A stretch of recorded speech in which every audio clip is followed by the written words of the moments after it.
क्या सुबह शाम आई लव यू बोलने से आपका पार्टनर आपके लिए बहुत लॉयल है, वो आपके लिए ट्रस्टवर्दी है, आपसे बेइंतहा मोहब्बत करता है, या फिर महीनों में कभी एक बार आई लव यू बोलने से या फिर सालों साल आई लव यू ना बोलने से वो आपके लिए एक फेयर रिलेशनशिप में रहता है, यानी कि आपके लिए एक अटेंशन उसके अंदर है, एक फीलिंग्स उसके अंदर है।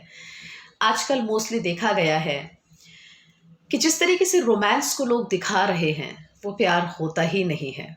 सच में वो एक कंपटीशन में कन्वर्ट हो गया है। आजकल जो रिश्तों में देखा जा रहा है वो बस एक दूसरे की होड़ लगी हुई है कि उसके जैसे बनना है, उसके जैसे काम करना है, उसकी जैसी फीलिंग्स जनरेट करनी है, मुझे उसके जैसा करके दिखाना है। तो इस प्यार को हम प्यार नहीं कहते हैं। ये प्यार सिर्फ एक कंपटीशन बन चुका है, एक ऐसा कंपटीशन कि मुझे उसके जैसा करके दिखाना है, मुझे उसके जैसे बनकर दिखाना है। इसको हम प्यार नहीं कहते हैं। पहले आपने देखा होगा जब अरेंज मैरिजेस होती थी तो लड़का और लड़की एक दूसरे को देखते तक नहीं थे, सिर्फ उनका रिश्ता हो जाता था, वो भी किसी मीडिएटर के थ्रू या फिर किसी गांव या फिर किसी ऐसे व्यक्ति के थ्रू जिसको वो लोग जानते तक नहीं थे, और उनके घर सिर्फ रिश्ता जाता था और लड़की को रोक दिया जाता था। और देखा गया है कि वो रिश्ते ज़्यादा सक्सेसफुल माने गए हैं और बहुत अच्छी उस रिश्तों में बॉन्डिंग देखी गई है। तो फिर आज के टाइम पे ऐसा क्या है कि रिलेशनशिप में रहने के बाद, यानी कि लिव इन रिलेशनशिप में रहने के बाद भी लोगों के ब्रेकअप्स हो रहे हैं, सेपरेशन हो रहे हैं। 10-10, 8-8, 9-9 साल लोग लिव इन रिलेशनशिप में रहते हैं, उन लोगों की बहुत अच्छी म्यूचुअल अंडरस्टैंडिंग होती है, बट फिर क्या उनका एक ऐसा टाइम क्यों आ जाता है कि फिर वो अपने रिश्ते को ब्रेकअप कर लेते हैं। और ऐसे ही लव मैरिजेस में भी देखा गया है कि लव मैरिजेस में लोगों को पता होता है कि एक दूसरे को लड़का लड़की अच्छे से जानते हैं और काफ़ी मिल चुके हैं, बातें भी कर चुके हैं और इनकी ट्यूनिंग अच्छी है, इनकी केमिस्ट्री अच्छी है, मतलब भाई 10 में से 10 मार्क्स दे सकते हैं कि अच्छी चलेगी, और लोग शादी कर लेते हैं। बट आगे आने के टाइम पे जब निभाने की बारी आती है तो फिर वो रिश्ता नहीं निभाया जाता, फिर वो रिश्ता एक आपको बर्डन लगने लगता है, बोझ लगने लगता है, और वो रिश्ता भी फिर तोड़ना पड़ता है, क्योंकि जब आपकी नहीं चलेगी तो मेरी कैसे चलेगी। यानी कि उस रिश्ते में क्या देखा गया है कि अगर ईगो आपके अंदर है तो ईगो मेरे अंदर भी है, आपकी नहीं सुनूंगी तो मैं अपनी भी नहीं सुनूंगी। ये सब चीज़ों में क्या होता है कि कॉम्प्लेक्सिटी क्रिएट होने लग जाती है रिश्तों में, वो रिश्ता भी टूटता जाता है। अब बात करते हैं मैट्रिमोनियल साइड के रिश्ते कितने सक्सेसफुल होते हैं। बहुत हद तक देखा गया है कि मैट्रिमोनियल साइड के रिश्ते भी काफ़ी अच्छे चलते हैं। डिपेंड करता है कि किस सोसाइटी से वो लोग हैं, किस बैकग्राउंड से वो लोग हैं, किस कल्चर से वो लोग हैं।